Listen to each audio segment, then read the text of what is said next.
बिस्मिल्लाहिर्रहमानिर्रहीम। पाढ़ई पसे पाण के पाढ़ई महबूब, पाढ़ई खलके खूब, पाढ़ई तालिब दिन जो, पाढ़ई जल जलालहू, पाढ़ई जान जमाल, पाढ़ई सूरत प्रिय जी, पाढ़ई हुस्न कमाल, पाढ़ई पीर मुरीद थिए, पाढ़ई पाण ख्याल, सब सबोई हाल मंझाई मालूम थिए। अस्सलामु अलैकुम मुझा तमाम नाज़रीन, उम्मीद करियां थी तव्हां सब बिल्कुल ठीक हूंदव। खोड़ सारियूं दुआऊं अवां सभिनीनि जे लाइ, नेक तमन्नाऊं अवां सभिनीनि जे लाइ। अवां जी पंहिंजी मेज़बान ताहिरा जोयो, अवां जो पंहिंजो प्रोग्राम सुबुह मेहरान खणी हाज़िर आहियां। सुबुह मेहरान प्रोग्राम में अवां सभिनीनि खे दिलि जी गहराई सां भली कार चवां थी, have a good morning.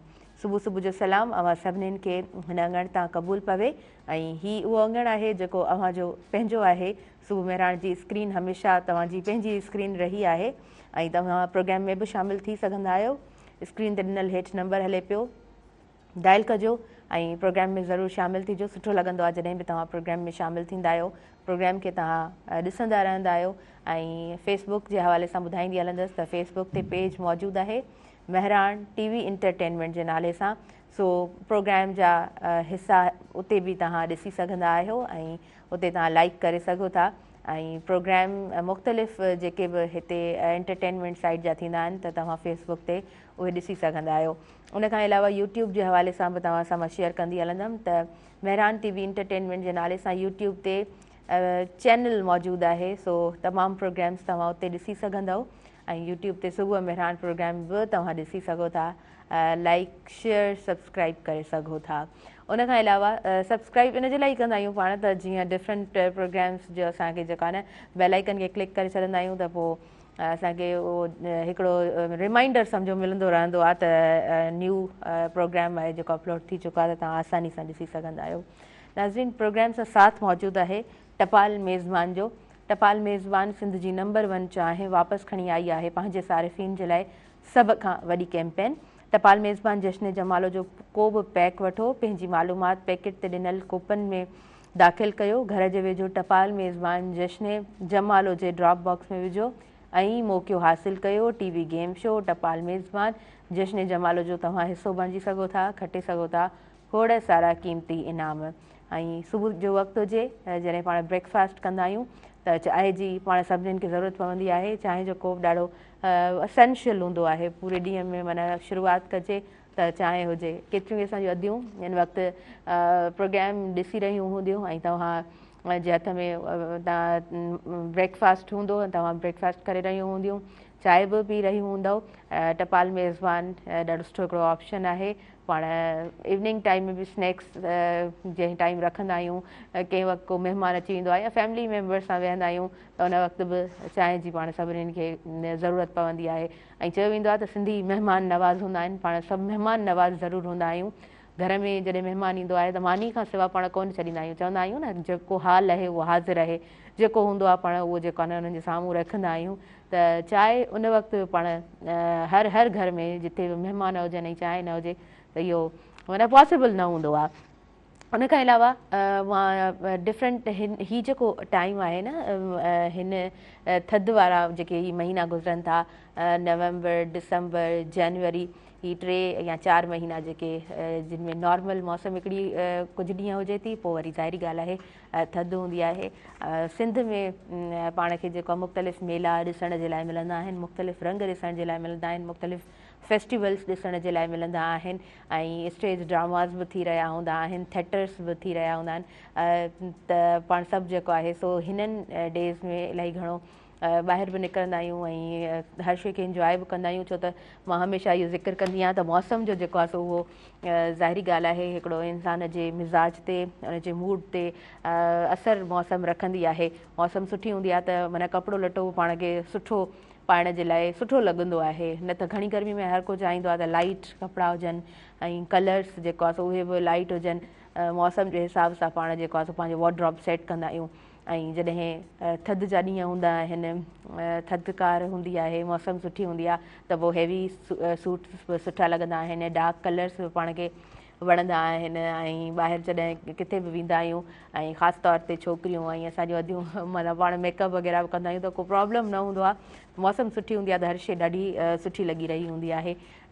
Karachi में त हर ॾींहं ते पाण खे किथे को न को जेको आहे इवेंट नज़र अची रहियो हूंदो आहे। पर हैदराबाद में बि इहा सुठी ॻाल्हि आहे, आर्ट्स काउंसिल जा सुठा थिएटर्स थी रहिया हूंदा आहिनि, डिफरेंट फेस्टिवल्स पाण खे नज़र अची रहिया हूंदा आहिनि, स्टेज ड्रामास पाण सभिनीनि खे यकीनन सभु शयूं सुठियूं लॻंदियूं आहिनि। छो त असां वटि जेकॾहिं पाण ॻाल्हि कंदा आहियूं थोरो एंटरटेनमेंट जी, थोरो सुठो टाइम गुज़ारण जी, त पोइ इहे सभु शयूं असांजे अॻियां हूंदियूं आहिनि जेके यकीनन पाण सभिनीनि खे उते वञणु, उते टाइम स्पेंड करणु सुठो लॻंदो आहे। असां 7th ऑफ डिसंबर जी नाज़रीन ॻाल्हि कंदासीं ऐं डिसंबर जो महीनो जॾहिं अचे थो त हिकिड़ो ॾींहुं मख़सूसु हूंदो आहे, पहिरियों हफ़्तो ख़ासि तौर ते, जंहिं हफ़्ते में पाण सिंधी कल्चरल डे सेलिब्रेट कंदा आहियूं। ऐं सिंधी कल्चरल डे जी जॾहिं बि ॻाल्हि थींदी आहे त मेहरान टेलीविज़न जो या हर स्क्रीन ते असांखे हिकिड़ो स्लोगन नज़र ईंदो आहे।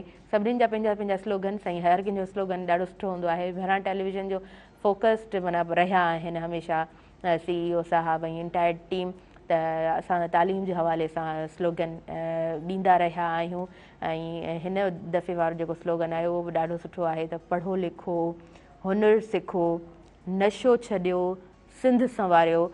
इहे सभु शयूं जेको आहे न हिकु नौजवान जेकॾहिं सम्झी वठे थो त असांखे पढ़णो लिखणो बि आहे, असांखे हुनर बि सिखणो आहे, नशो उनखां असांखे परे रहणो आहे, या जेके उन में इन्वॉल्व आहिनि उहे नशे छॾण जे बारे में जेकॾहिं सोचनि, प्रॉपर ट्रीटमेंट ऐं रिहैब असां उन्हनि बाबति थोरो सोचूं। रिहेबिलिटेशन सेंटर्स में ॾिसंदा आहियूं केतिरा ई नौजवान उते हूंदा आहिनि जेके हिकिड़ी प्रॉपर ट्रेनिंग में हली रहिया हूंदा आहिनि, उन्हनि जी हिकिड़ी प्रॉपर ऑब्ज़र्वेशन हूंदी आहे, डॉक्टर जे अंडर में हूंदा आहिनि। ऐं जेकॾहिं उहो नौजवान सम्झी वठे त हिननि तमामु शयुनि खां मूंखे परे रहणो आहे, हुनर जी तरफ़ अॻियां वधिणो आहे, आर्टिफिशियल इंटेलिजेंस जी तरफ़ अॻियां वधिणो आहे, रोबोटिक्स जी फील्ड जी तरफ़ अॻियां वधिणो आहे, या जेका बि फील्ड तव्हां चूज़ कयो था उन जी तरफ़ अॻियां वधिणो आहे, पढ़णो लिखणो आहे, त यकीनन उहो इंसानु त सुधरंदो, उनजो घराणो त सुधरंदो, उनजो ख़ानदान त सुधरंदो, पर सिंध बि सुधरंदी। छो त मिली जुली हर को माण्हू वरी पंहिंजी इन सोसाइटी में पंहिंजी कंट्रीब्यूशन ज़रूरु ॾेई रहियो हूंदो आहे। त हीउ हिकिड़ो क़िस्म जो चयो वेंदो आहे, असां वटि इन तरह पाण चवंदा आहियूं त हीउ हिकु क़िस्म जो जहाज़ ज़रूरु आहे त जिथे बि असीं मौजूदु आहियूं त असां उते हिकु सुठी ॻाल्हि, हिकु सुठो स्लोगन अनाउंस करे हिकु सुठो मैसेज तमामु माण्हुनि ताईं पहुचायूं, जेको असांजो त असीं घटि में घटि उनखे पंहिंजो फ़र्ज़ु सम्झंदा आहियूं। ऐं मुंहिंजी इंटायर टीम हमेशह CEO असांजा हिकु सुठो स्लोगन ॾींदा आहिनि। ऐं मूंखे हिकु ॻाल्हि ॾाढी सुठी लॻंदी आहे, हर स्क्रीन ते डिफरेंट स्लोगन्स ॾिसंदी आहियां, हर कंहिंजो जेको आहे सो अॻियां ताईं मैसेज पहुचाइण जो जेको तरीक़ेकार हूंदो आहे उहो मूंखे ॾाढो सुठो लॻंदो आहे। ऐं हिकु ॾींहुं हूंदो आहे जंहिं ॾींहं ते पाण जेको आहे सो पंहिंजे कल्चर खे दुनिया ताईं हिकिड़ो हिकिड़ो सुहिणे अंदाज़ में, ख़ूबसूरत अंदाज़ में मैसेज ॾेई रहिया हूंदा आहियूं त वी आर सिंधी, असांजो हीउ कल्चर आहे ऐं हिन तरह असां पंहिंजे कल्चर खे सेलिब्रेट कंदा आहियूं। पर अजरक पाइणु या अजरक सां रिलेटेड जेके बि शयूं हुजनि थियूं उन्हनि खे हमेशह ई पाण सां गॾु कैरी कंदा आहियूं, छो त को हिकु ॾींहुं न हूंदो आहे, इन शइ खे ॾाढो नॉर्मलाइज़ बि करणु घुरिजे। अजरक आम ॾींहंनि ते बि पाए सघिजे थो, उहा कोटी आम ॾींहंनि ते बि पाए सघिजे थी, ऐं कल्चरल ड्रेसिस आम ॾींहंनि ते बि पाण वेयर करे सघूं था। सिर्फ़ु हिकु ॾींहुं मख़सूसु न आहे, पर हिकु ॾींहुं जंहिं ॾींहं ते पाण सेलिब्रेट कंदा आहियूं उहो ॾींहुं ॾाढो सुठो रहंदो आहे। दुनिया ताईं इहो मैसेज ॾाढे ख़ूबसूरत अंदाज़ में वियो आहे। उहो दुनिया जा मुख़्तलिफ़ मुल्क ॾिसो, America, Canada, Japan, Germany, Thailand, England, China, Japan, हर हंधि पाण खे जेको आहे सो सिंधी कल्चरल डे जे हवाले सां माण्हू नज़र अची रहिया हूंदा आहिनि जेके हुन ॾींहं खे सेलिब्रेट कंदा आहिनि। ऐं असांजा हितां पाकिस्तानी जेके उते वञनि था उते त उन्हनि जूं सोसाइटीज़ हिन वक़्तु ठहियल आहिनि। अमेरिका जी ॻाल्हि कयूं असां या इंग्लैंड जी पाण ॻाल्हि कयूं या जर्मनी जी पाण ॻाल्हि कयूं त उते पंहिंजे सिंधीज़ जूं हिन वक़्तु सोसाइटीज़ आहिनि। सो उहे त ॾाढे ख़ूबसूरत अंदाज़ में सेलिब्रेट कंदा आहिनि कल्चरल डे खे, त माना दुनिया सॼे में हिकिड़ो सुहिणे अंदाज़ में मैसेज वेंदो आहे। ऐं मूंखे इहा ॻाल्हि बि सुठी लॻंदी आहे त माण्हू पुछंदा आहिनि त हिन अजरक जो प्रोसीजर केॾो लेंदी हूंदो आहे, जेको रियल अजरक ठहंदो आहे हिकिड़े घणनि प्रोसेस मां उहो गुज़रे थो ऐं पोइ उहो ख़ूबसूरत अजरक असांजे साम्हूं ईंदो आहे। बाक़ी हुनर जी जॾहिं ॻाल्हि कंदा आहियूं त नो डाउट कंहिं टाइम में सफ़ा कारोबार ठप थी चुका हुया ऐं ॾाढो घटि इहो कमु हलंदो हो, पर जॾहिं खां कल्चरल डे सेलिब्रेट थियो आहे त उहे कारखाना ॿीहर हलणु शुरू थिया आहिनि, उहे टोपियूं ॿीहर ठहनि थियूं, अजरक जेको हिकिड़ो प्रोसेस मां गुज़रे थो उहो त यकीननि ठहे ई थो, पर असां आम जेके प्रिंट्स ॾिसी रहिया हूंदा आहियूं, जेको अजरक हिकु ॾींहं में तयारु थी वेंदो आहे या घटि टाइम में जंहिंखे पाण चऊं था तयारु थी वेंदो आहे, उहे सभु शयूं जेको आहे सो ठहनि पियूं, दुकाननि ताईं पहुचनि पियूं ऐं आम माण्हू ताईं पहुचनि पियूं, ॿाहिरि ताईं उहे शयूं वञनि पियूं, त कारोबार खे इन हवाले सां हथी मिली आहे। हुनर जी जॾहिं मां ॻाल्हि कंदी आहियां त मूंखे उहे असांजूं अदियूं, असांजूं भेनरूं अमड़ियूं न विसरंदियूं आहिनि, जेके पंहिंजे ॻोठनि में मौजूदु हूंदियूं आहिनि, पंहिंजे घरनि में मौजूदु हूंदियूं आहिनि ऐं भर्थ मुख़्तलिफ़ जंहिंखे असां मुके जो कमु चवंदा आहियूं, आर जो कमु चवंदा आहियूं, कची सुईअ जो जेको कमु हूंदो आहे, शीशा जेको भरण जो कमु हूंदो आहे, हुरमुचो जेको हूंदो आहे ऐं सभ खां ॾुखियो जेको आहे न उहो हुरमुचो ई आहे। उनखे पहिरीं जेको आहे सो कचो कयो वेंदो आहे, उनखां पोइ वरी उनखे पको कबो आहे, त उहो हिकिड़ो प्रोसेस थोरो लेंदी आहे। उनखां अलावा गज जेके ठहंदा आहिनि त उहे असांजूं भेनरूं, असांजूं अदियूं घरनि में इहे सभु कमु करे रहियूं हूंदियूं आहिनि ऐं ॾाढी सुठी ॻाल्हि आहे त कुझु चैम्बर्स बि ठहिया आहिनि, त पोइ डायरेक्ट जेको आहे डीलिंग कंदियूं आहिनि, उतां मिडिल मैन जेको आहे सो उनखे रिमूव कयो वियो आहे, त डायरेक्ट जेका डीलिंग हूंदी आहे त नाणो तव्हां सुठो कमाए सघंदियूं आहियो। नाज़रीन, वधीक पंहिंजे प्रोग्राम खे कंडक्ट कयूं था ऐं वधीक तव्हां सां ॻाल्हियूं कंदासीं। थोरी देरि में असांखे असांजा महिमान बि जॉइन कंदा। प्रोग्राम में साथ मौजूदु आहे टपाल मेज़बान जो।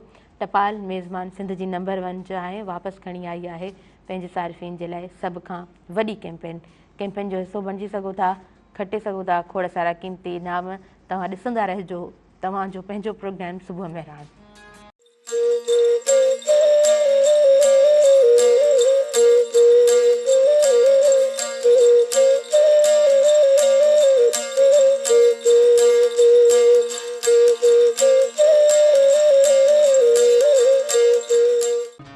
नाज़रीन, सभिनी ॾिसंदड़नि खे ॿीहर वेलकम चवां थी ऐं सुबुह में रात प्रोग्राम में साथ मौजूदु आहे टपाल मेज़बान जो। टपाल मेज़बान टीवी शो हाणे थींदो तव्हांजनि 5 शहरनि में, तव्हां खटे सघंदव खोड़ सारा क़ीमती इनाम। एसएम नदीम साहब प्रोग्राम में कनेक्टेड आहिनि, उन्हनि खे वेलकम चऊं था। हेलो, अस्सलाम वालेकुम। वालेकुम अस्सलाम। जी, मैं आपको वेलकम कहती हूँ। कैसे हैं आप एसएम नदीम साहब? ठीक है, अल्हम्दुलिल्लाह, बहुत शुक्रिया, थैंक यू वेरी मच। आप कैसी हैं? ठीक है, माशाल्लाह जी, ज़बरदस्त, थैंक्स टू यू, आपने हमें टाइम दिया, आप हमें टाइम देते हैं। और जी, मौसम चेंज हो चुका है, कैसे देख रहे हैं मौसम को? हाँ, मौसम जो है वो आपको पता है कि सर्दियों के मौसम में जो लोग वैसे इंजॉय करते हैं। अच्छा, कुछ जो वो कुछ लोग जो है वो पकवान भी जो है वो अपने चेंज कर लेते हैं। जो खाने वगैरह होते हैं ना सर्दियों के, वो आपको पता है उसमें वैरायटी ज्यादा होती है जी, तो गर्म चीजें, खुश्क मेवे, इस टाइप की चीजें लेते हैं। ये कि मौसम को एंजॉय कर रहे हैं, मौसम बेहतरी की तरफ जा रहा है। जैसे जैसे जो सर्दी बढ़ रही है तो एक अच्छा जो वो माइंड में भी जो है वो पॉजिटिव उसके असरात आते हैं। बिल्कुल बिल्कुल सही कहा आपने। अच्छा, स्पोर्ट्स डिपार्टमेंट की कुछ एक्टिविटीज़ चल रही हैं, क्या एक्टिविटीज़ हैं, आप थोड़ा शेयर करना चाहेंगे? जी जी बिल्कुल। अभी देखें, स्पोर्ट्स मिनिस्टर सरदार मोहम्मद बख्श महक साहब और सेक्रेटरी स्पोर्ट्स हमारे जो मुनव्वर महक साहब हैं, सभी के साथ जो वो हमारी जो एसोसिएशन है, हिंद ओलंपिक एसोसिएशन, उसके सेक्रेटरी अहमद अली राजपूत, ये 3 लोग हैं जो अभी नेशनल गेम्स होने यहाँ पर 35वीं नेशनल गेम्स कराची के अंदर, वो उसकी जो मशल की जो तकरीब है वो कल मुनक्किद होंगी मज़ार कायद से, जिसमें वज़ीर आला सिंध जो है वो चीफ गेस्ट हैं। अच्छा, वो मशल जो है फिर शारा फैसल से होती हुई क्रिक क्लब और फिर जो वो साहिल समंदर से होती हुई जो वो इसको जो वो बहरी जहाज पर भी लेकर जाया जाएगा मशल को।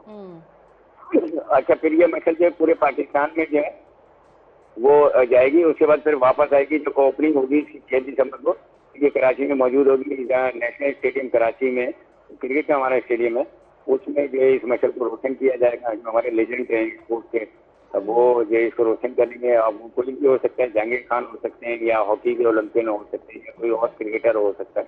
जी जी। इसमें नेशनल गेम्स के अंदर 32 जो है मुख्तलिफ खेलों के मुकाबले मुनक्किद किए जाते हैं। तकरीबन 9,000 जो है वो प्लेयर और तकरीबन 11-12 के करीब जो ऑफिसर, यानी तकरीबन 10-11 हज़ार के करीब जो लोग जो वो इंगेज हो गए। और ये एक मेगा इवेंट है जिसकी इब्तदाई तकरीब जो है वो उसमें सदर आसिफ अली जरदारी साहब जो है वो चीफ गेस्ट होंगे। और इख्तितामी तकरीब में जो है DM मोहम्मद शहबाज शरीफ साहब जो हमारे वज़ीर आज़म हैं, जी वो इसमें जो है वो मदद किए गए हैं। तो असल में क्या है, इन गेम का इनेकाद जो है वो एक तो मुल्की जो है वो दुनिया के अंदर जो है वो अच्छा रिस्पॉन्स जाता है मुल्की लेवल के ऊपर के, ये भाई आप यहाँ पे स्पोर्ट्स की एक्टिविटीज़ हो रही हैं, दूसरी चीज़ हो रही हैं। तो हमारे यहाँ हालात जो है थोड़े से मजबूत रहते हैं पाकिस्तान में, आपको पता है। जी तो इन गेम्स का होना जो है पहले जो होना था जुलाई के अंदर, जून जुलाई में, तो गर्मियाँ थी, फिर वो छुट्टियों का बच्चों के पेपर्स की वजह से जो है शायद जो है इसको दिसंबर के अंदर किया गया। तो ये स्पोर्ट्स डिपार्टमेंट जो बड़ा एक्टिव नजर आ रहा है इस हवाले से, जी जिसमें सरदार मोहम्मद बख्श महंत साहब जो वो भी जो बहुत ज्यादा इन्वॉल्व हैं। और उनकी जो गाय बगाए में देख रहा हूँ मीटिंग हो रही है, ओपनिंग सेरेमनी के लिए जो कमेटीज बनाई गई हैं, इख्तितामी तकरीब के लिए कमेटीज बनाई गई हैं, ऑफिशियल्स कहाँ ठहरेंगे, प्लेयर्स कहाँ ठहरेंगे, मतलब ये सारी चीजें जो है उसको लाइन अप किया जा रहा है। तो ये एक जो है वो नेशनल गेम का होना जो है किसके लिए 17 साल के बाद हो रहा है, ये भी एक अच्छा जो है वो जेस्चर जो है दुनिया के अंदर जाएगा कि कराची के अंदर जो है वो नेशनल गेम मुनक्किद किए जा रहे हैं। हाँ जी, बिल्कुल बिल्कुल, आपकी एक्टिविटीज़ बहुत अच्छी चल रही हैं और मौसम का भी बड़ा इम्पैक्ट होता है। वैसे इंसान की ज़ात पे भी होता है, लेकिन अगर स्पोर्ट्स के हवाले से हम सोचें तो अच्छे मौसम में स्केजुअल्स बड़े अच्छे हमें दिखने को मिलते हैं। अच्छा, उसके अलावा स्पोर्ट्स की दुनिया के अंदर क्या हो रहा है, आप कैसे अपडेट्स देंगे? अभी देखें इस्लामाबाद में परसों जो कोई जो एक हुआ है जिसकी हम सब लोग मजम्मत करते हैं, और खुद का ही धमाका जी हुआ था। तो उसके बाद जो श्रीलंका की टीम पाकिस्तान का दौरा कर रही है, जिसमें जो उन्होंने एक वनडे खेला भी है। और वो पाकिस्तान ने जो है बड़े अच्छे तरीके से लास्ट मोमेंट पे जाकर जो है बड़ा थ्रिलिंग मैच हुआ था। जी 299 रन किए थे, फिर श्रीलंका ने भी जो है वो बिल्कुल करीब करीब पहुंचे थे। 6 रन से पाकिस्तान उनसे जो है वो जीता है श्रीलंका ने। तो उन्होंने उनके कुछ 8-9 प्लेयर ऐसे हैं जिन्होंने जो है वो कहा कि हम जो टूर को जारी नहीं रख सकते, क्योंकि ये रावलपिंडी में मैचेज हो रहे हैं, जो T20 मैचेज है, जो सीरीज वनडे मैचेज हैं जो रावलपिंडी के अंदर, और इस्लामाबाद में ये जो सानिया हुआ उसकी वजह से। Thank you so much, thank you so much. आप हमारे साथ कनेक्टेड रहे और SM नदीम साहब, आप हमें टाइम देते हैं और आप को जब भी कॉल की जाए आप बड़े अच्छे अंदाज में रिस्पॉन्स करते हैं। स्पोर्ट्स हूँ अब पाण नाज़रीन जॾहिं बि ॻाल्हि कंदा आहियूं एजुकेशन जी ऐं स्पोर्ट्स जी, त ॿई शयूं कनेक्टेड ज़रूरु आहिनि। ईअं पॉसिबल न आहे त हिकु ॿारु जेको स्कूल में वञे थो ऐं पहिरियों दर्सगाह हुनजो घर हुजे थो, हुनजी माउ जी हंज हुजे थी, ऐं उनखां पोइ जॾहिं हू निकिरी कंहिं स्कूल में वेंदो आहे त उहो ॿारु सिर्फ़ु रटाफिकेशन ते अची वञे, सिर्फ़ु उहे बुक्स ऐं कॉपीज़ ते कमु करणु, त उहो ॿारु क्रिएटिव कीअं थी सघंदो? उन लाइ ॾाढो ज़रूरी आहे त बैलेंस्ड वे में सभु शयूं हलनि। घर में बि प्रॉपर उनजा माउ ऐं पीउ पेरेंटिंग सुठी हुजे, माउ पीउ प्रॉपर ॿार खे टाइम ॾियनि, सही वक़्तु ॾियनि, ऐं गॾो गॾु स्कूल में जॾहिं उहो वञे थो त पढ़ाई ॿार खे जेको बि हू क्लास वठे थो उनखां पोइ उन जूं एक्टिविटीज़ ऐं गेम्स वग़ैरह उहे जेकॾहिं सही आहिनि त ॿारु यकीनन क्रिएटिव बि थींदो। ऐं हिकु ॻाल्हि पाण सभु हुन ते फोकस्ड रहंदा आहियूं त ॿार खे हमेशह पंहिंजी जेका मादिरी ज़ुबान आहे उन में ज़रूरु पढ़ाइणु खपे। ऐं इहो हूअं बि चयो वञे थो त जेकॾहिं ॿार खे तव्हां पंहिंजी मादिरी ज़ुबान में नथा पढ़ायो तॾहिं बि ॿारु क्रिएटिव थी कोन सघंदो, छाकाणि त पंहिंजी ज़ुबान में जेका ॻाल्हि सम्झ में ईंदी आहे ऐं सुठे अंदाज़ में सम्झ में ईंदी आहे उहा ॿी कंहिं ॿोली में सम्झ में कोन ईंदी आहे। SM नदीम साहब, मैं चाहूँगी कि आप प्लीज़ कंटिन्यू करें। हाँ, आपने पूछा था कि जो वो क्या चल रहा है वर्ल्ड वाइड, तो वो मैं श्रीलंका के हवाले से बता रहा था कि इससे पहले 2009 में भी एक सानिया हुआ था, तो श्रीलंका टीम छोड़कर चली गई थी, उनके 6 प्लेयर जो उसमें जख्मी हुए थे। जी अच्छा, ये जो है सारी मोनोपोली जो है सारी मुल्क के अंदर कुछ अच्छा होने को जा रहा होता है, तो इंडियंस जो है वो अपनी मकसद जो है वो सियासत के जरिए और लोगों को उकसाते हैं, जैसे हमारे अफगानिस्तान से जो वो लोग आ रहे होते हैं, तो ये सारे मामला जो वो इंडिया की तरफ से ही हो रहे होते हैं। तो उन्होंने प्लेयर्स के ऊपर भी बहुत ज्यादा प्रेशर जो है वो डाला कि भाई जो आप हमारी लीग खेलते हैं, उनके कुछ 6-8 प्लेयर ऐसे हैं जो इंडिया की लीग खेलते हैं IPL, तो उनके ऊपर बहुत ज्यादा प्रेशर। जी हाँ, जी हाँ, जी हाँ, बिल्कुल बिल्कुल, आपकी आवाज़ आ रही है, हम सुन रहे हैं आपको। जी, तो जी SM नदीम साहब, शायद सिग्नल्स का कोई इशू है। जी, राब्ता हाई कमिश्नर से राब्ता, और फिर खुद प्लेयर से मिलने गए वो वहाँ पर होटल में, उन प्लेयर्स को भी समझाया कि भाई हम आपको जो है वो प्रेसिडेंट का प्रोटोकॉल देंगे, जो प्रेसिडेंट जैसे दिगर मुल्कों के आते हैं वो उनका जो प्रोटोकॉल होता है, उनकी जो सिक्योरिटी होती है वो देंगे। तो उसके बाद जो वो प्लेयर जो है उन्होंने हामी भरी है और जो वो टूर को जारी रखेंगे, क्योंकि इसके फौरन बाद जो वो ट्राई नेशन सीरीज भी है पाकिस्तान, जिम्बाब्वे और श्रीलंका की, तो जी बिल्कुल बिल्कुल, किया था, वो भी इंडियन ईमा के ऊपर। तो ये सारा मामला जो है इंडिया से ही चल रहा है। क्रिकेट में वो अपनी डोमिनेंसी चाहते हैं, जिस मुल्क को चाहते हैं। जी हाँ, जी हाँ, क्योंकि दूसरी टीम्स जब भी पाकिस्तान आती हैं, लेकिन अल्हम्दुलिल्लाह ये चीजें जो है सेटल डाउन हो गई हैं। पाकिस्तान और श्रीलंका के मैचेस जो है एक दिन के तातुल से, यानी कि एक आज होना था मैच, तो वो आज के बजाय कल होगा फ्राइडे को, और जो सैटरडे को होना था वो संडे को होगा। जी बिल्कुल बिल्कुल। वैसे भी SM नदीम साहब, बाहर की टीम जब पाकिस्तान आती है, आप क्या समझते हैं, मतलब फॉर एग्जांपल अगर हम अपनी भी टीम की बात करें, पाकिस्तानी टीम जब बाहर जाती है वो किस तरह उनको फैसिलिटेट करते हैं, या पाकिस्तान की बात की जाए तो पाकिस्तान की होस्टिंग किस तरह होती है? देखिए बहुत ज्यादा जो है इनके सिक्योरिटी के इंतजाम होते हैं। पहले टूर से पहले जो वो बोर्ड जो एक टीम जो सिक्योरिटी टीम भेजता है, वो आकर यहाँ पर विजिट करते हैं, फिर उनको ब्रीफिंग दी जाती है कि भाई देखें यहाँ पर जो वो आपकी टीम इस रूट से आएगी और जी, ये काफी चीजें होती हैं और एक पूरा प्रोसेस होता है जो मतलब बोर्ड जो है वो उसको जो है वो लेकर चल रहे होते हैं। पाकिस्तान क्रिकेट बोर्ड हो या श्रीलंकन जी हाँ, बोर्ड हो, वो जो है उसके बाद ही जाके जो है वो जब हाथमी शक्ल दी जाती है कि वो मुतमईन होते हैं कि हाँ भाई हमारी टीम को कोई खतरा नहीं है, कोई इनसे मामला नहीं है, तो फिर वो जो है वो टूर की हामी भरते हैं। तो ऐसी जो वो श्रीलंकन जो बोर्ड का जो वो सिक्योरिटी का वफद है वो भी पाकिस्तान का विजिट करके गया था, उनको सारी ब्रीफिंग दी गई थी, और फिर उसके बाद जो है जाके उन्होंने ये टूर जो है वो यहाँ पर अपनी टीम भेजी टूर के लिए, और फिर जो ये मैचेज स्टार्ट हुए। एक मैच हो चुका है, पाकिस्तान जीत चुका है 6 रन से, और अभी 2 मैचेस बाकी हैं। फिर उसके बाद ट्राई नेशन सीरीज है T20 की, वो भी जो है वो पाकिस्तान में होंगी रावलपिंडी के अंदर। तो ये फिलहाल जो है ये चीजें।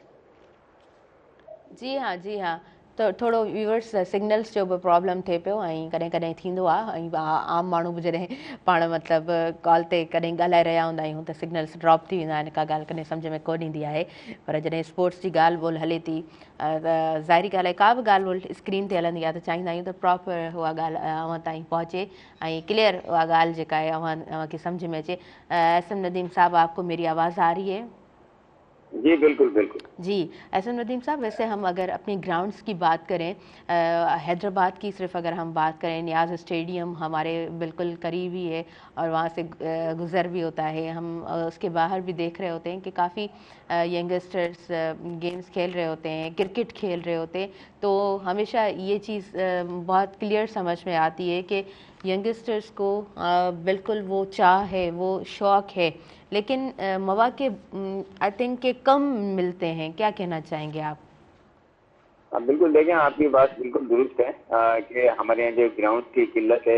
1-2 ग्राउंड ही है हैदराबाद की, अगर आप देख लें नियाज़ी स्टेडियम में। उसके अलावा एक कौसार का है, वो भी जो वो तकमील के मराइल में, पता नहीं वो पिछले कोई 8-10 साल से सुनने के वो बन रहा है, वो कब तक बनता है और क्या होता है, ठीक है ना। जो नौजवानों को आपने बिल्कुल कहा कि टैलेंट बहुत है, सिर्फ उनको एक प्लेटफॉर्म देना और उस प्लेटफॉर्म पर उनको खेलते हुए देखना, उनकी टैलेंट को उजागर करना, हाईलाइट करना, ये हमारा काम होता है एसोसिएशन का हो, चाहे वो पाकिस्तान क्रिकेट बोर्ड हो या दीगर जो इदारे हैं, उनका काम यही है कि टैलेंट को ऊपर लेकर आना। अब टैलेंट वो कहीं भी हो सकता है, आप देखें ना जी कि हाँ, हैदराबाद के बिल्कुल, ये अलावा बिल्कुल ठीक बात है।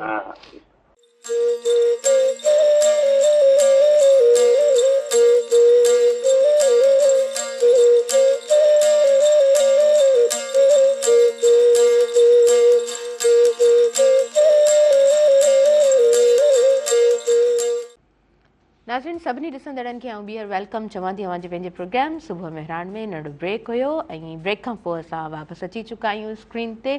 प्रोग्राम में साथ मौजूदु आहे, स्पॉन्सरशिप मौजूदु आहे टपाल मेज़बान जी। टपाल मेज़बान सिंध जी नंबर 1 चाहे वापसि खणी आई आहे पंहिंजे सारिफ़ीन जे लाइ सभ खां वॾी कैंपेन जो तव्हां बि हिसो बणिजी सघो था ऐं खटे सघो था खोड़ सारा क़ीमती इनाम। कॾहिं कॾहिं कैंपेन्स सुठियूं लॻंदियूं आहिनि ऐं सुठियूं हुजनि बि थियूं ऐं ख़ासि तौर ते जेकॾहिं उहे शोज़ तव्हांजनि पंहिंजनि शहरनि में थियनि, तव्हांजे पंहिंजनि इलाइक़नि में थियनि त ॾाढो सुठो लॻंदो आहे। सो टपाल मेज़बान ही शोज़ जेको आहे तव्हांजे पंहिंजनि शहरनि में खणी आयो आहे ऐं मां स्क्रीन ते ॾिसंदी बि आहियां, सिर्फ़ु अनाउंस हिते न कंदी आहियां। माण्हू ॾाढा एक्साइटेड हूंदा आहिनि या कंहिंजो सुठो जेको आहे सो गिफ्ट इनाम निकिरंदो आहे त उन्हनि जा जेके रिव्यूज़ हूंदा आहिनि उहे बि ॾाढा सुठा हूंदा आहिनि। कंहिंजी मोटर बाइक निकिरी ईंदी आहे त उहे ॾाढा ख़ुशि हूंदा आहिनि, उन्हनि जा कमेंट्स ॾाढा सुठा लॻंदा आहिनि। ईअं ई कुझु शयूं जेको आहे सो असांखे वाक़ई में जीअं मूं स्टार्टिंग में ॻाल्हि कई न पंहिंजे प्रोग्राम में त हीअ मौसम उहा हूंदी आहे जंहिंमें असांखे जेको आहे सो मुख़्तलिफ़ शयूं ॾिसण जे लाइ मिलंदियूं आहिनि। को जेकॾहिं वॾा प्रोग्राम्स थियनि था, मेला थियनि था, शोज़ थियनि था, उनजे ॿाहिरि जेके स्टॉल्स लॻल हूंदा आहिनि उते असांखे सुठा हुनर ॾिसण जे लाइ मिलंदा आहिनि।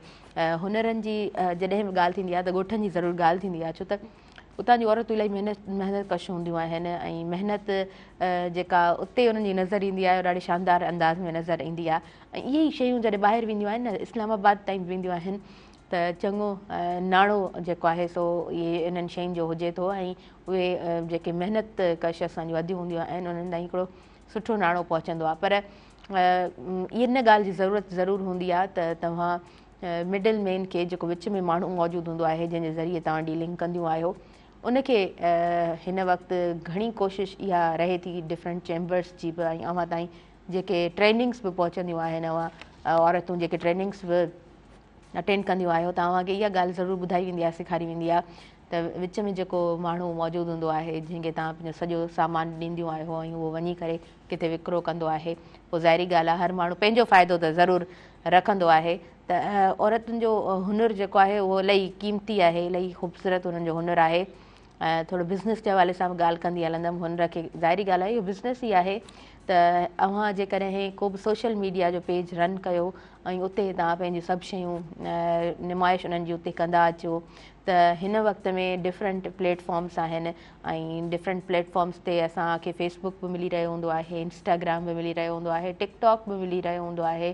त इन्हनि खे इस्तेमालु करे तव्हां पंहिंजे हुनर खे माण्हुनि ताईं पहुचाए सघो था, अॻियां ताईं पहुचाए सघो था। त हिन तरह जा सामान, हिन तरह जो कमु, हिन तरह जो हुनर असां वटि आहे। ऐं मां ॾिठो आहे काफ़ी असांजूं भेनरूं जिन सोशल मीडिया जो इस्तेमालु कयो आहे त उहे तमामु सुठे अंदाज़ में हिन वक़्तु कमाइनि बि पियूं ऐं सुठो नाणो अर्न कनि पियूं, जेको उन्हनि जो हक़ बि आहे। छो त पहिरीं ईअं हूंदो हो त हिकिड़ो टाइम टेकिंग प्रोसेस हूंदो आहे, गजु ठाहिणु, मुको ऐं मूं हुरमुचे जी बि ॻाल्हि कई, कची सुई जी बि ॻाल्हि कई, शीशनि जो बि कमु आहे, ईअं ई केतिरा ॿिया बि भर्त हूंदा जेके जेको आहे सो शायदि मां काउंट न बि कयां पई पंहिंजे प्रोग्राम में। आर ॾाढी ख़ूबसूरत हूंदी आहे, कंहिं बि चादर ते हथ जी जेका आर हूंदी आहे उहा लॻंदी आहे त उनजी सूंहं पंहिंजी थी पवंदी आहे। तव्हां ॿाहिरां डिफरेंट पीको कराए अचो या तव्हां डिफरेंट लेसिस लॻायो त उहा शइ माना आर्टिफिशियल शइ हमेशह आर्टिफिशियल ई लॻंदी आहे। पर जिते महिनत हूंदी आहे, ख़ूबसूरत कमु हूंदो आहे, उन कम जी सूंहं यकीननि पंहिंजी हूंदी आहे। सो डिफरेंट असां स्टॉल्स ते बि तमामु शयूं ॾिसी रहिया हूंदा आहियूं ऐं सुठो लॻंदो आहे जेके बि असांजी भेनरूं कमु कनि थियूं, महिनत कनि थियूं ऐं उन्हनि खे जेकॾहिं सुठी उन्हनि जी अर्निंग थिए थी त इहा ॾाढी हिकिड़ी बहितरीनु ॻाल्हि आहे। चयो वेंदो आहे न त जॾहिं पाण जेको आहे का जॉब करे रहिया हूंदा आहियूं त जॉब जी हद ताईं उहा शइ हूंदी आहे। बिज़नेस कंदा आहियूं त बिज़नेस जेको आहे उहो ख़ानदाननि खे संभाले रहियो हूंदो आहे। त बिज़नेस वारी जेका सोच आहे उहा हक़ीक़त में असां वटि उहा सोच हिंदू कम्यूनिटी मां आई आहे। इनखे जेकॾहिं तव्हां पढ़ंदव न तव्हांखे इहा ॻाल्हि बि ॾाढी ख़ूबसूरत लॻंदी त असां जेकॾहिं पुराणे टाइम जी ॻाल्हि कयूं, सेपरेशन खां अॻु जी जेकॾहिं पाण ॻाल्हि कयूं था तॾहिं खां वठी जेको कारोबार जो हिकिड़ो सुठो पासो नज़र अचे थो उहो असांखे वाणियुनि मां हिंदुनि मां नज़र ईंदो आहे ऐं उहे कारोबार खे सम्झंदा आहिनि। उन्हनि जो जेको माइंड हूंदो आहे बिज़नेस वारो माइंड हूंदो आहे। साल ते पूरो जेको आहे सो हू पंहिंजो हिसाब किताब रखंदा आहिनि त केतिरो असां कमु कयो आहे, केतिरो असां नाणो कमायो आहे, किथे असांखे लॉस थियो आहे, किथे असांखे फ़ाइदो थियो आहे, हर शइ ॾाढो प्रॉपर चेक एंड बैलेंस जे हिसाब सां उहे हलाईंदा आहिनि। ऐं बिज़नेस ईअं ई कयो वेंदो आहे जिते तव्हां हर शइ खे प्रॉपर तरीक़े सां ॾिसंदा अचो, महीने जे एंड में तव्हां सभिनीनि शयुनि खे काउंट कंदा अचो, हफ़्ते जे आख़िर में तव्हां काउंट कंदा अचो, ईअं ई साल जे आख़िर में तव्हां सभिनीनि शयुनि खे ॾिसंदा अचो, चेक एंड बैलेंस तव्हांजो सुठो हुजे त बिज़नेस माइंड जिन जो हूंदो आहे उहे माण्हू इन्हनि ॻाल्हियुनि खे सम्झी सघंदा आहिनि। मुंहिंजा हिकिड़ा उस्ताद आहिनि, उहे हिंदू कम्यूनिटी सां उन्हनि जो तालुक़ु आहे, त उन्हनि हिकिड़ी ॻाल्हि मूंखे ॾाढी सुठी कई। उन्हनि चयो त जेकॾहिं असांखे हिकिड़ो चङो ख़ासो असां वटि पैसो आहे ऐं असां वटि माण्हू वरी बैंक में रखणु पसंदि कंदा आहिनि, त बैंक में असां जॾहिं पैसो रखंदा आहियूं त कुझु असांखे उतां खां बि मथां अमाउंट मिली रहियो हूंदो आहे, पर उहो ई अमाउंट जेकॾहिं असां किथे बिज़नेस में लॻायूं त जेको असांखे उन्हनि पैसनि जे एवज़ में मथे अमाउंट मिलंदो आहे, बिज़नेस में असांखे ॿीं टीं अञा बि ईअं खणी चऊं उन खां बि वधीक असांखे फ़ाइदो मिलंदो। ऐं बिज़नेस वारो माण्हू कॾहिं थकिजंदो बि न आहे, छो त उन वटि रोज़ु का न का शइ नई हूंदी आहे, का न का नई डीलिंग हूंदी आहे, ॻाल्हाइणु ॿोलाइणु उन्हनि जो नवनि माण्हुनि सां हूंदो आहे, त उनजो जेको माइंड हूंदो आहे उहो ॾाढो शार्प हूंदो आहे, तमामु शयुनि खे उहो आसानी सां परखे सघंदो आहे, सम्झी सघंदो आहे। असां वटि माण्हू बिज़नेस खां इलाही अॼु ॾींहं ताईं बि इलाही परे आहिनि ऐं बिज़नेस माइंड न हूंदो आहे। जेकॾहिं केरु जॉब तां रिटायर थियो आहे त पोइ बसि ज़िंदगी सम्झंदो आहे उहो माण्हू त ख़तमु थी वई आहे, बसि हाणे घर में ई विहणो आहे, पर कॾहिं बि असां जेको आहे सो एक्टिव जेके क़ौमूं हुजनि थियूं उन्हनि कॾहिं बि उन्हनि माण्हुनि खे असां घर में विहंदे ईअं न ॾिठो आहे ऐं हमेशह उन्हनि खे कंहिं न कंहिं कम सां कंहिं न कंहिं किर्त सां ॾिठो आहे, त इहा ॻाल्हि ॾाढी ज़बरदस्त ऐं मुसबत हुजे थी। नाज़रीन, वक़्तु थी वियो आहे शॉर्ट कमर्शियल ब्रेक जो, न्यूज़ ब्रेक आहे ऐं प्रोग्राम में साथ मौजूदु आहे टपाल मेज़बान जो। टपाल मेज़बान सिंध जी नंबर 1 चाहे वापसि खणी आई आहे पंहिंजे सारिफ़िन जे लाइ सभ खां वॾी कैंपेन जो हिसो बणिजी सघो था, खटे सघो था खोड़ सारा क़ीमती इनामात। ॾिसंदा रहिजो सुबुह मेहराण।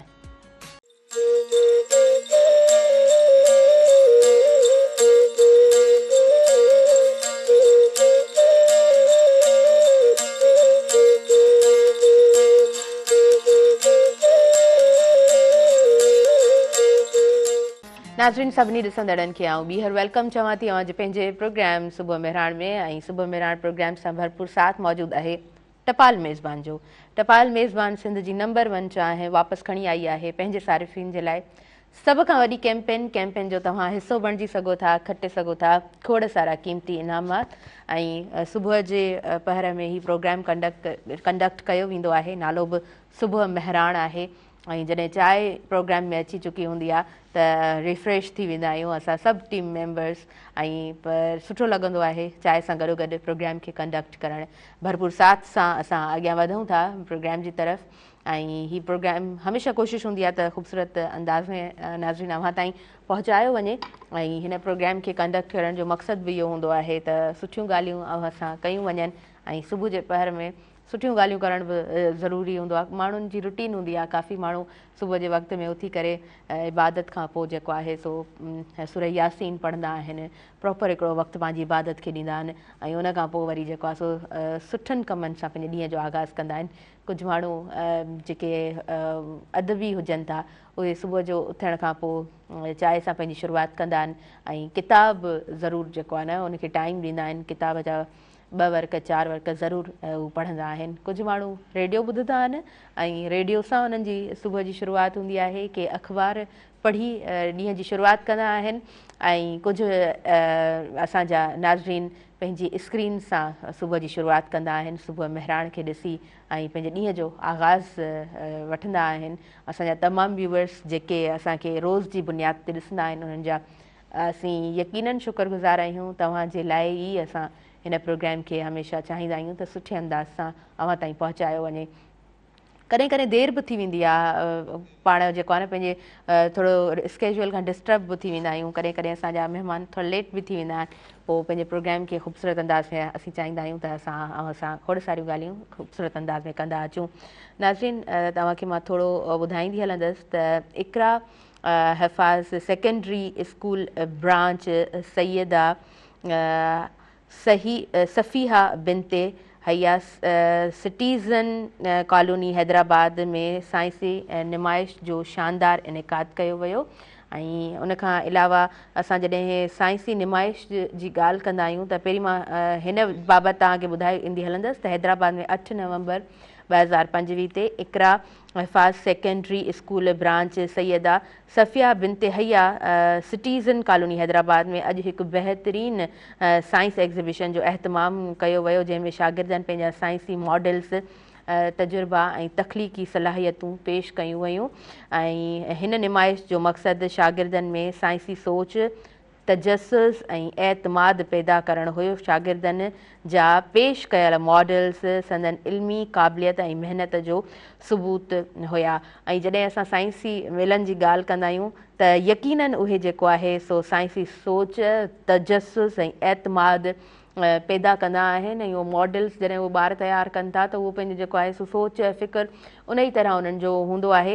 ऐं हीअ मुंहिंजे अॻियां त प्रेस रिलीज़ आहे, तंहिंजे करे मूं एग्ज़ैक्ट उनखे पढ़ियो आहे त हीअ जेको आहे सो 8 नवंबर ते हूअं थी आहे। ऐं असां जॾहिं बि साइंसी मेलनि खे ॾिसंदा आहियूं त हमेशह हिकिड़ी ॻाल्हि मां चवंदी आहियां त साइंसी मेला थियणु खपनि। हर इंस्टीट्यूट में, हर स्कूल में साइंसी मेला जॾहिं थींदा आहिनि त ॿारनि जो इंट्रस्ट डेवलप थींदो आहे। जॾहिं बि असां ॻाल्हि कंदा आहियूं पंहिंजे सिलेबस जी त पढ़णु ठीकु हूंदो आहे, पर गॾोगॾु जेको ॿार सिखी रहियो हूंदो आहे लैब्स में या जेको आहे सो प्रैक्टिकल्स जे दौरान उहो सिखी रहियो हूंदो आहे, उन ॻाल्हि खे वधीक सुठे तरीक़े सां हर शागिर्द सम्झंदो आहे। छो त विजुअल शइ त उहा सिधी ॻाल्हि आहे, असांखे सुठे तरीक़े सां सम्झ में ईंदी। प्रैक्टिकल थींदे पाण ॾिसंदासीं उहा शइ असांखे सुठे अंदाज़ में सम्झ में ईंदी, त उतां खां इंट्रस्ट डेवलप थियणु शुरू थींदो आहे। आर्ट मेला बि सुठा आहिनि, उहे बि थियणु खपनि। आर्ट मेलनि जो हिकिड़ो पंहिंजो चार्म हूंदो आहे, साइंसी मेलनि जो जेको चार्म हुजे थो या साइंसी मेलनि खे कंडक्ट करे जेका ॿारनि खे हिकिड़ी साइंसी सोच ॾिनी वेंदी आहे त उहो हक़ीक़त में उन ॿार खे बि सघारो बणायो वेंदो आहे। छो त मां अक्सर बहस मुबाहिस सां ॿुधंदी आहियां त असां वटि जेको आहे सो छो भला साइंटिस्ट को सुठो पैदा नथो थिए। असां वटि सुठा माण्हू जेकॾहिं पैदा थियनि था ऐं सुठो जेकॾहिं कोई इंसानु तयारु थिए थो त उहो कोशिशि कंदो आहे त जेकॾहिं का स्कॉलरशिप मिले थी ऐं ॿाहिरि वञा ऐं वञी करे पंहिंजो फ्यूचर जेको आहे उते सेट कयां, त असां ॿाहिरि जी तलाश में हूंदा आहियूं। पर कुझु ख़ूबसूरत इंसान असांखे अहिड़ा बि नज़र अची रहिया हूंदा आहिनि पंहिंजे हिन समाज में, जेके ॿाहिरि त वेंदा आहिनि, पंहिंजी स्टडी त कंटिन्यू कंदा आहिनि, पंहिंजो कैरियर जेको आहे सो ख़ूबसूरत बणाईंदा आहिनि, यकीननि उहो सुठो टाइम उते गुज़ारींदा आहिनि। पर उन्हनि खे हिकिड़ी सिक हूंदी आहे, हिकिड़ी हुब हूंदी आहे, हिकिड़ी चाहत हूंदी आहे त असांखे वापसि अचिणो आहे, पंहिंजी सिंध धरती ते अचिणो आहे, पंहिंजे मुल्क वञिणो आहे, पंहिंजे माण्हुनि जे लाइ कुझु करिणो आहे। त अहिड़ा माण्हू हमेशह असांजे लाइ एज़ अ हीरो रहिया आहिनि, जिन पंहिंजे समाज खे मोटाए ॾिनो आहे। छो त हर माण्हू पंहिंजे लाइ सोचंदो आहे ऐं हर माण्हू खे पंहिंजे लाइ सोचणु बि घुरिजे, हर माण्हू खे पंहिंजे लाइ महिनतूं करणु घुरिजनि। पर जॾहिं तव्हां मोटाए समाज खे ॾींदा आहियो त तव्हां समाज जी अॾावत कंदा आहियो। ऐं अहिड़ा काफ़ी मुंहिंजा पंहिंजा काफ़ी अहिड़ा उस्ताद आहिनि जेके ॿाहिरि विया, जिन सुठो पढ़ियो, जिन सुठो टाइम स्पेंड कयो ऐं पंहिंजो जेको आहे सो यकीननि हिकिड़ो नालो ठाहियो ऐं उन खां पोइ पंहिंजे मुल्क, पंहिंजे माण्हुनि में अचणु, पंहिंजनि माण्हुनि खे सर्व करणु। ऐं कमिंग डेज़ में जेको आहे सो मुंहिंजा हिकिड़ा ॾाढा सुठा उस्ताद आहिनि जेके फिनलैंड मां वापसि अची चुका आहिनि ऐं मां अक्सर उन्हनि जो हिन मंच ते ज़िक्र बि कयो आहे।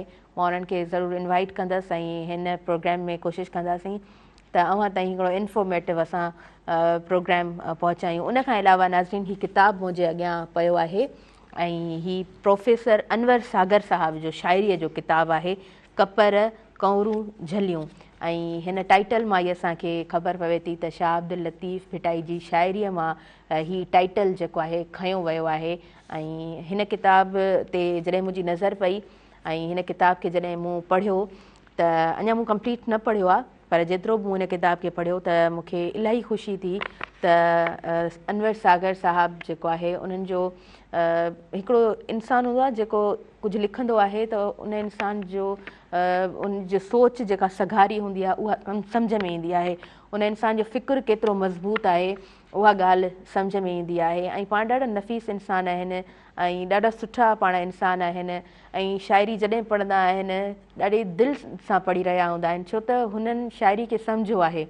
शाइरी हुननि जे दिलि जो आवाज़ु आहे ऐं ही किताब बि सॼो शाइरी जो संदन किताबु आहे, ॾाढो ख़ूबसूरत किताबु आहे। ऐं किताबु कूंज अकेडमी कराची जो आहे। टाइटल त मूं तव्हांखे ॿुधायो, कपर कौरूं झलियूं ॾाढो ख़ूबसूरत टाइटल आहे।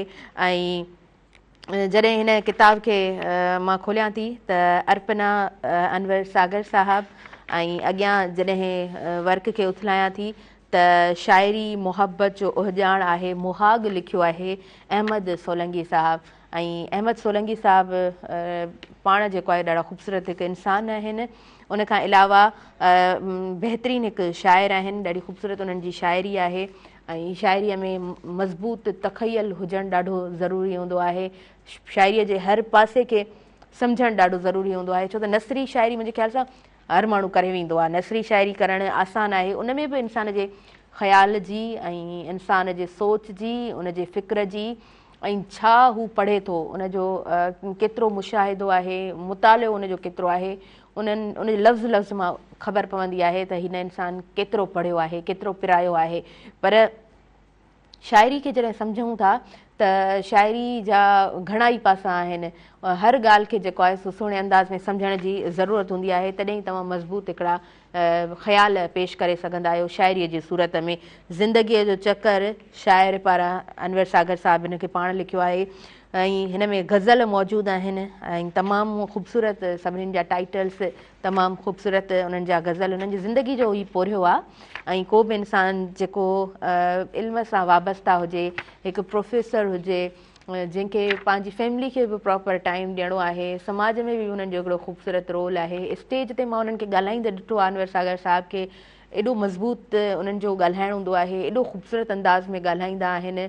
माशाल्लाह इहो जेको आहे सो हिकु ॾींहं जी ॻाल्हि न आहे, ज़ाहिरी ॻाल्हि आहे हिननि पंहिंजी ज़िंदगी हिन सॼे कम खे ॾिनी आहे, तॾहिं उहा शइ ज़ाहिर थींदी आहे, उन्हनि जे लफ़्ज़ लफ़्ज़ मां इहा ॻाल्हि ज़ाहिर थींदी आहे त हुननि केतिरो सचाई सां हिन फील्ड सां निभायो आहे। उन खां पोइ नज़म शुरू थियनि था, नज़म ॾाढा सभु टाइटल्स मूंखे त इलाही ख़ूबसूरत लॻा आहिनि ऐं यकीननि हर पढ़ंदड़, हर चाह रखंदड़ खे टाइटल्स ॾाढा ख़ूबसूरत लॻंदा। ऐं जॾहिं शाइर लिखंदो आहे त जेका उनजी कैफ़ियत हूंदी आहे उहो बयानु करे रहियो हूंदो आहे, उहा पढ़ंदड़ उनखे यकीननि महसूसु करे सघे थो।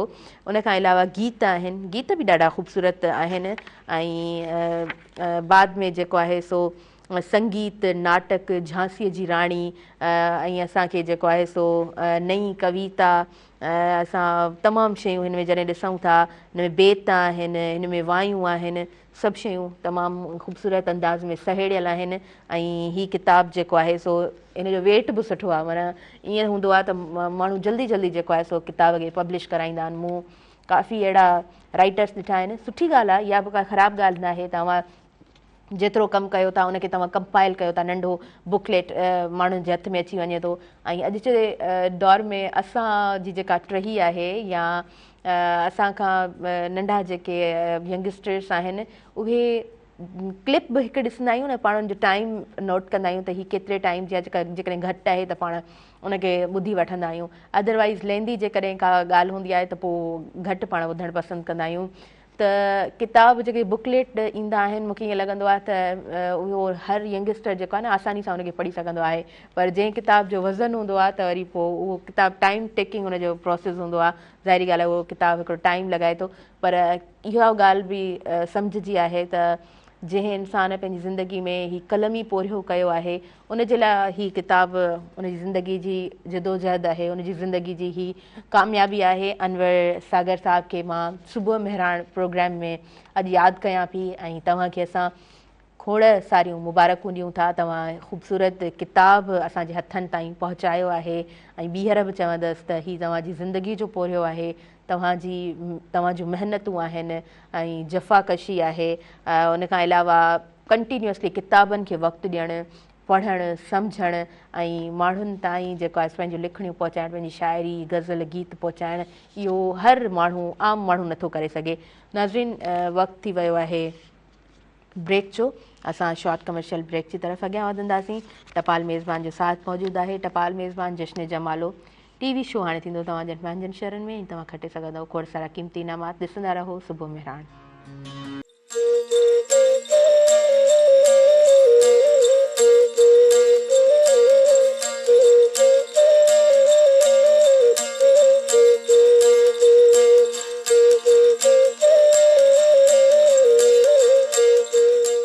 नाज़रीन सभिनी ॾिसंदड़नि खे आउं ॿीहर वेलकम चवां थी अवां जे पंहिंजे प्रोग्राम सुबुह मेहरान में।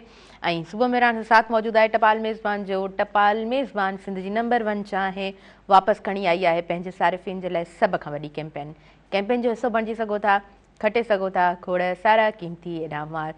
मां प्रोग्राम जी शुरूआत में बि इहा ॻाल्हि कई ऐं मां अव्हांखे प्रोग्राम जे लास्ट में बि ॿुधाईंदी हलंदमि नाज़रीन त असां जॾहिं कल्चरल डे जी ॻाल्हि कंदा आहियूं, महीनो हूंदो आहे डिसंबर जो, ऐं पहिरें हफ़्ते में हमेशह मोस्टली पाण ॾिठो आहे त कल्चरल डे सेलिब्रेट थींदो आहे। हर जॻह ते असांखे उहे सिंधी रंग नज़र अची रहिया हूंदा आहिनि, रंग बिरंगी शयूं नज़र अची रहियूं हूंदियूं आहिनि, ख़ूबसूरत शयूं नज़र अची रहियूं हूंदियूं आहिनि। पंहिंजे कल्चर खे रिप्रेज़ेंट कंदे असांखे हर सिंधी नज़र अची रहियो हूंदो आहे।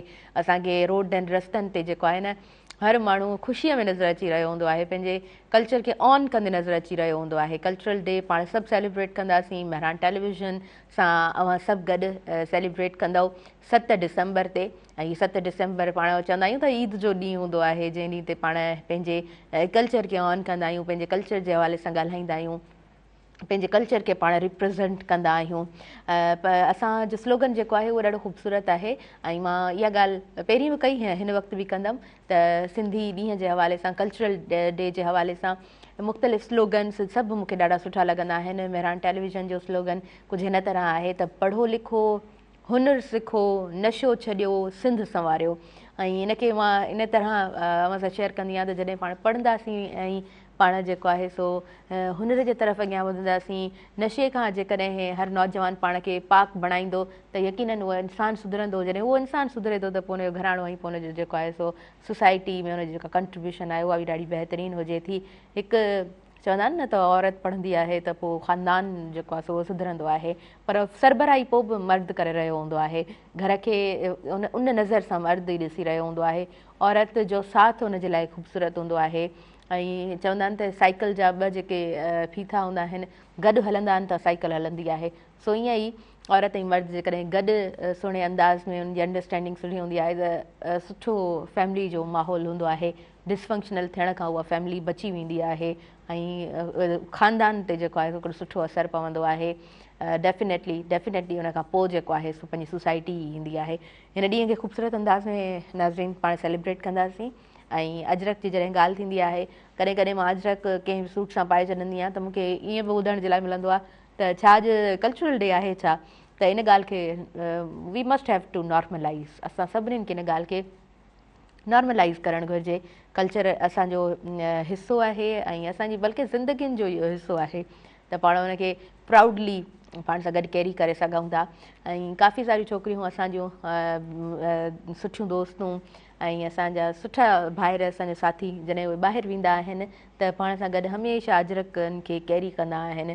मां हिकु पंहिंजी फ्रेंड खे ईअं बि ॾिठो त उहा जेको आहे सो जॾहिं अमेरिका वई त उन हिकिड़े अजरक जूं सभु पटियूं ठाहियूं ऐं उनखे जेको बि मिले पियो उनखे बैंड जेको आहे सो अजरक जो पाराए पई। दुनिया में असांजो कल्चर जेको आहे सो हिकिड़ी सुठी रिप्रेज़ेंटेशन रखंदो आहे असांजी क़ौम जी। ऐं पंहिंजे कल्चर खे ऑन कजे ऐं यकीनन पंहिंजी जिथे फील्ड में असां मौजूदु आहियूं उते असां पंहिंजो कमु सुठो करण जी कोशिशि कयूं। ऐं महिनत असां सभिनीनि खे यकीनन फ़र्ज़ु आहे, पाण सभु महिनत सां ई अॻियां वधी सघूं था। नाज़रीन वक़्त जूं घड़ियूं मूंखे इजाज़त नथियूं ॾियनि, सो तव्हां खां हाणे असां मोकिलाईंदासीं ऐं हिन पूरे प्रोग्राम सां साथ मौजूदु रहियो टपाल मेज़बान जो। टपाल मेज़बान सिंध जी नंबर 1 चाहे वापसि खणी आई आहे पंहिंजे सारिफ़िन जे लाइ सभ खां वॾी कैंपेन।